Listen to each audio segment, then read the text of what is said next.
Victor Wembanyama, nagpadala ng warning sa NBA at LeBron James. At LeBron James, nag-react matapos ang laban kontra San Antonio Spurs. At may tumawag na sa Warriors, malaki ang asking price. Dinetalye ni Wojnarowski. Stephen Curry, sang-ayon sa pagbabago. Bago ang lahat. Kung gusto nyo ng matibay na basketball shoes, KD 15 with spike, mabibili lamang sa halagang 2,100. I-click lamang ang link sa comment section or bisitahin lamang ang tiffin.com for more high quality shoes. Ang San Antonio Spurs ay hindi panay panalo ang laban simula pa man noong November 2 at sa wakas ngayon, binasag nga nila ang streak na ito laban na kung saan kasama si LeBron sa lineup. Si Devin Vassell ay nakapag-drop ng career high 36 points na kung saan ang Spurs mga kaibigan ay nakuha nga nila ang panalo laban sa Lakers sa score na 129-115. Isang Spurs player ang nag-stand out laban sa kawalan nitong ni Davis ay ang rookie phenom na si Victor Wembanyama. Isang buwan at 13 araw ang kanilang hinintay para makuha ng team ang pang-apat na panalo sa season. Ngunit tulad sa mga sabi-sabi na kung sakaling ang pasensya man ay mapait, ngunit ang bunga naman ito sa paghihintay ay ubod ng tamis. Si Wembanyama ngayon ay pinipilit ang Spurs na gawin ang lahat ng makakaya nang sa gayon masigurado na ang magagandang panahon nila ay magpapatuloy. Na para kay Victor Wembanyama, ramdam niya ang playoff game para sa kanya. Gustong-gusto namin ang pakiramdam na ito. Kailangan naming magtrabaho sa abot sa aming makakaya para maulit ito. Siyempre, ang kawalan nitong ni Davis ay malaking suntok para sa Lakers dahil siya lang naman ang taong tumalo sa kanila during sa kanilang matchup noong nakaraang Webes. Kaya ang Spurs ay hindi nakaharap ang buong pwersa ng squad.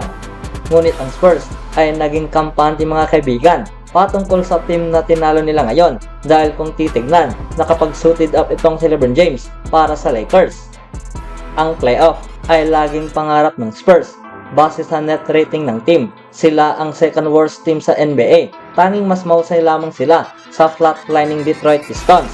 Ngunit kung sakaling itong si Victor Wembanyama ay patuloy na papungunahan ang team sa daan mga kaibigan sa both ends of floor, then ang panalo ay posibleng maka-align sa kanila. At marahil sa susunod na season, sila ay mas maging mahusay pa na spot sa Western Conference standings. Sa katunayan, ayon kay Victor Wembanyama, mula sa kanilang pagkapanalo, itong araw ang bagay na siya ay laging naa-addict. Ito ang kanyang laging gusto. Matapos naman ang laban, sinabi nitong ni LeBron na itong si Wembanyama ay mayroong pure talent. Ang Spurs ay magkakaroon ng oportunidad para makakuha ng iilang panalo bago pa man magtapos ang taon na kung saan sila ay makakaharap ang Portland Trail Blazers ng 2 beses. Kasama na nga rin dito ang laban sa Utah Jazz at Chicago Bulls sa mga susunod na linggo. Anong masasabi niyo mga kaibigan sa sinabi nitong ni Victor Wembanyama? Sa kabilang banda naman mga kaibigan, ang Golden State Warriors ay hanap ngayon ang makapagdala ng iilang panibagong pieces na makakatulong dito kay Stephen Curry. At sila ngayon ay inireport na nakatanggap na nga sila ng tawag mula sa ibang organisasyon patungkol sa posibleng deals. Ayon sa ESPN na si Adrian Wojnarowski, merong iilang mga NBA General Managers mga kaibigan ang nag-reach out sa Warriors General Manager na si Mike Dunleavy Jr. para sa mga possible trades. Na ayon pa nga sa detalye na pag-alaman nitong ni Woj na nakatanggap ng tawag si Mike Dunleavy Jr. nitong huling araw. At maraming mga kupunan ang nagsimulang nagsalita. Sinimulan nga nila ang mga trade ideas patungkol sa kanilang interes sa iba't ibang manlalaro sa Warriors. Paniniwala nitong ni Wojnarowski na ang trade deadline na ito ay nakaset sa abalang panahon para sa Golden State Warriors. Sa kanyang narinig, iilang mga mid-tier teams mga kaibigan ay hanap ngayon na gagawa ng deals kasama ang Warriors para makakuha ng magagamit sa playoff. At mga iilang lower tier teams naman ang gustong makakuha ng premium mula sa Golden State. Patuloy pa nitong ni Wojnarowski, ito ay interesadong trade deadline para sa Warriors. Dahil ang bawat kupunan sa kanyang pag-iisip, ang mga teams ngayon ay nasa posisyon para gawin ang lahat sa abot sa kanilang makakaya, maisalba lamang ang kanilang season. Isang bagay na ang mga nasa ibabang kupunan sa standing, sila ay mag-aalok ng kaakit-akit na offer para isuko mga kaibigan in order na mag-improve dahil hindi nila gusto ang sinapit ngayon ng Detroit Pistons at hindi nila gusto ang sinapit ngayon ng Spurs sa standings. Sabi rin ni Wojnarowski, ang asking price para sa mga mahuhusay na manlalaro sa trade deadline ay magiging mataas. Ngunit para kay Don Levy Jr. at ng Golden State, sila ay bukas na bukas para subukang mapa-improve ang team.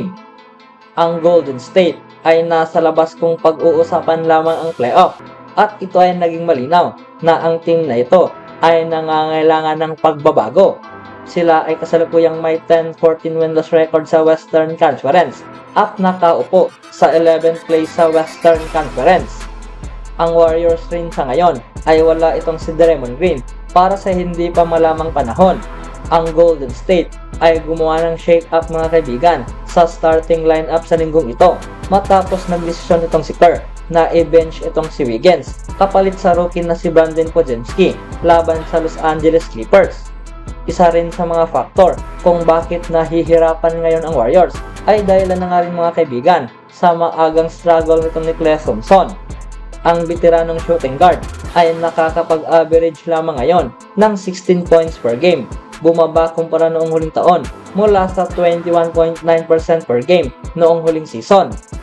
Ito ay nagpatuloy sa laban nila kontra Suns na kung saan umiscore lamang ito ng 7 points at binangko sa huling mga minuto sa pagkatalo. Pero nagkaroon din naman ito ng iilang pag-asa sa panahong umiscore nga ito ng 30 points laban sa kanilang pagkatalo kontra Clippers. Habang itong si Stephen Curry ay patuloy pa ring naging star sa paghihirap ng Warriors ngayon dahil itong si Curry ay nakakapag-average pa rin ng 28.6 points per game. Ngunit ang produksyon nitong ni Curry ay nasayang mga kaibigan sa patuloy na pagkatalo ng Warriors. Ang makaragdag ng another pieces ay tanging sagot lamang sa team na ito.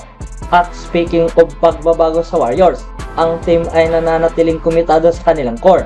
Ngunit ang pagiging inconsistency ng iilang manlalaro mga kaibigan ay ang nagdala para sa paglaki ng mga minuto para sa mga bata at pag-ikli naman sa minuto sa mga iilang veterano sa Warriors.